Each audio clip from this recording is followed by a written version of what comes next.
Shalom, guys. What's going on? If you can't tell, I got a hood over my head. I am working on my wife's van. We had a... Well, darn it. Where'd my ratchet go?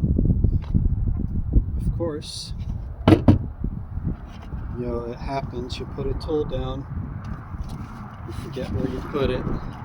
Did I put it in the... it's down here with a socket already on it. I forgot to remove it off of the last thing I turned. Alright. Well, there's that. Working on my wife's van. I have a Town and Country, the oil cooler underneath the intake and the plenum. It's just leaking oil like crazy. So we got that replaced. Wrenches, if you watch this video, I appreciate you. You've been great assistants. So far I've been working on this thing for about 2.5 hours, and I'm putting it back together, so that's cool. Making pretty good progress, I would say. Of course, I'm not exactly a beginner mechanic, so there's that. That's not this video. I hope y'all are doing good. I want to talk about, you know, the fruit of the Spirit, and, you know, it manifests itself in many different ways. And, you know, Galatians chapter 5 is really explicit in stating that it tells us verbatim exactly what the fruit of the Spirit: love, joy, peace, patience, kindness, gentleness, trustworthiness, self-control. All of these things are the fruit of the Spirit, and against such there is no Torah. Meaning, all of these things are good things, therefore because of that there is nothing that is against them. There's nothing in the Torah that is written that is against goodness or being gentle or, you know, continue the words, right? There's nothing against it. It's all freaking good. Love, joy, peace, patience, kindness, gentleness, trustworthiness, self-control. It doesn't mean that it's easy. It doesn't mean that you don't mess up. I mess up all the time. All the time. It doesn't mean that I'm not trying to get better. You know, we should all be striving to get better. But sometimes, you know, circumstances happen, you get pissed off, whatever the case may be. Like it all really just, it happens, you know.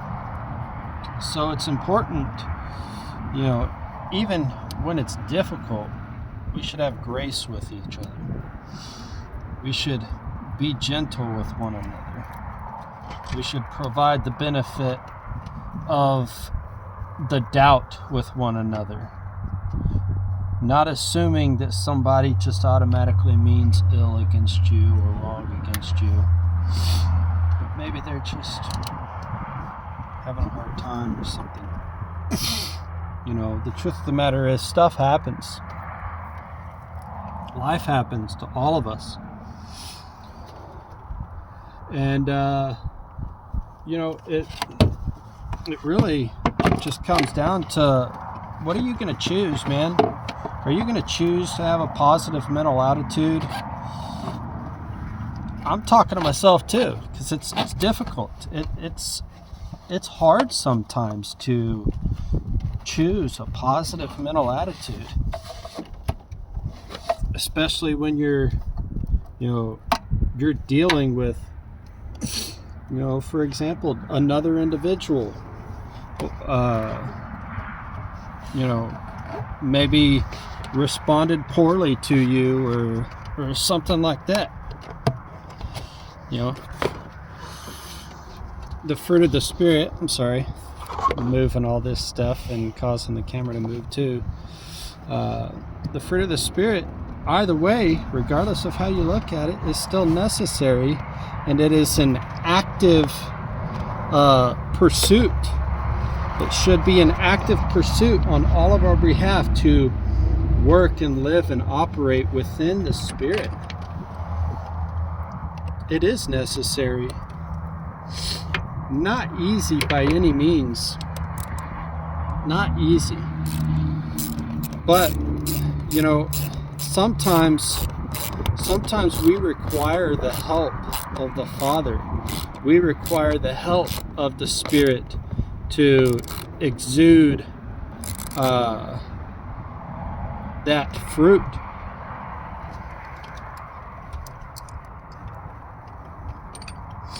To where presenting the fruit of the Spirit is legitimately a work of the Spirit within you. That happens all the time. You know, so I'm not going to sit here and say that, like, you can turn the Spirit on or anything like that, but the fruit of the Spirit is oftentimes something that you intentionally work out in your life. It's to where the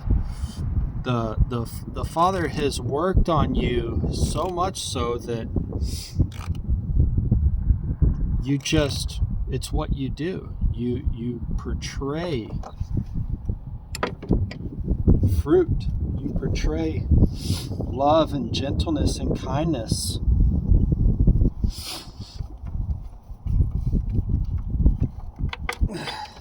Oh man.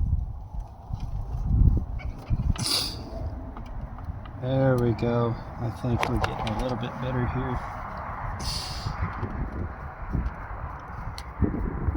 Yeah,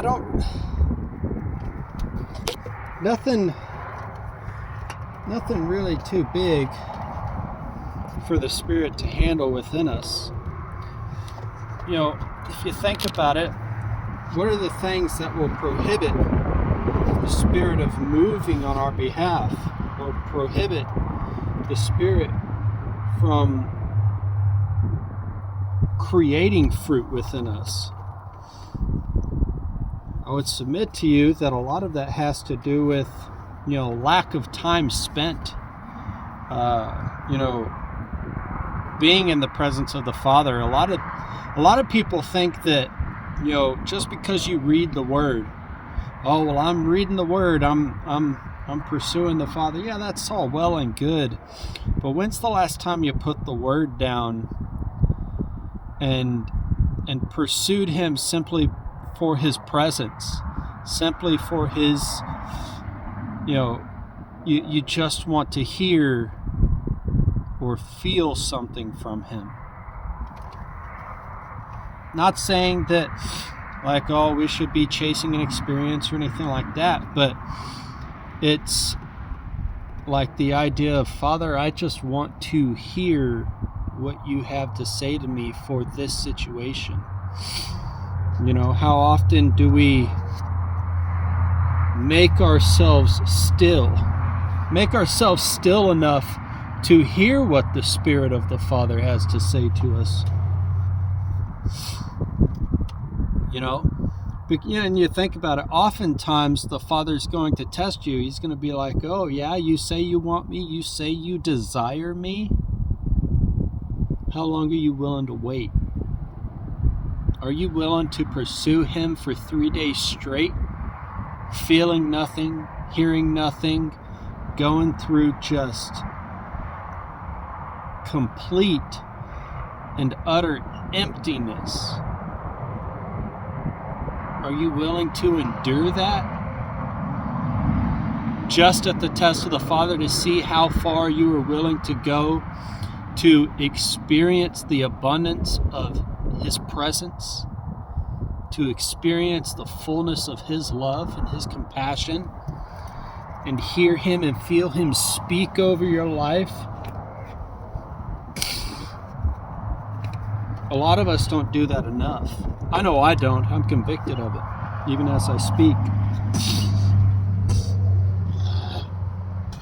Excuse me. I've spent a lot of time, and I do mean time. It is a timely thing. I've spent a lot of time over the years wasting it. Just wasting such a non-renewable, precious commodity.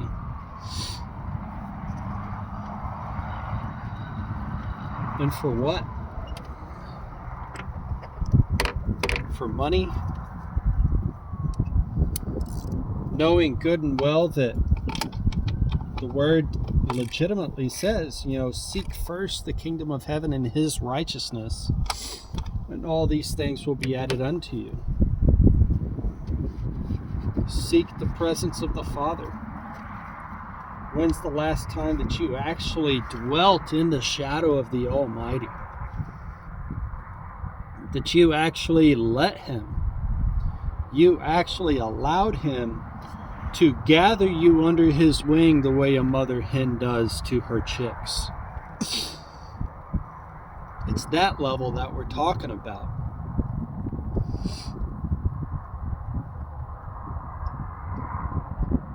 Have we done this?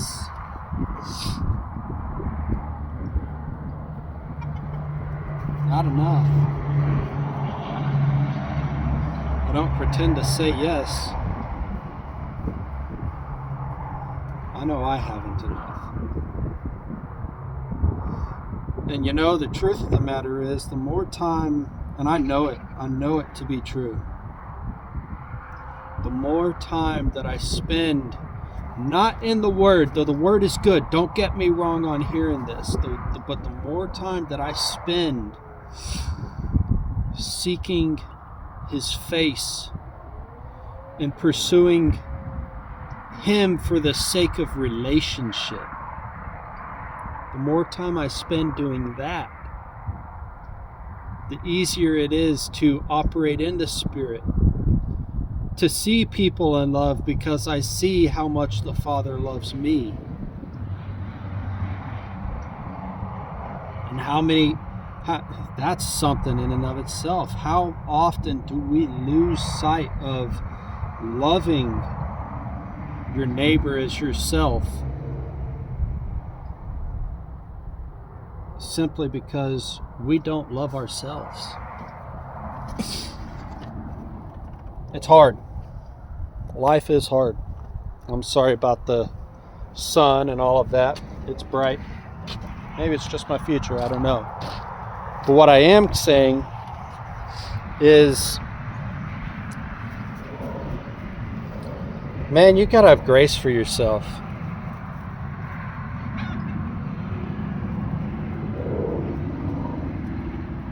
You gotta have grace for other people. Because you never know what someone's going through. You never know what's going to trigger them in that day, in that time. And you also got to be able to humble yourself to apologize if necessary.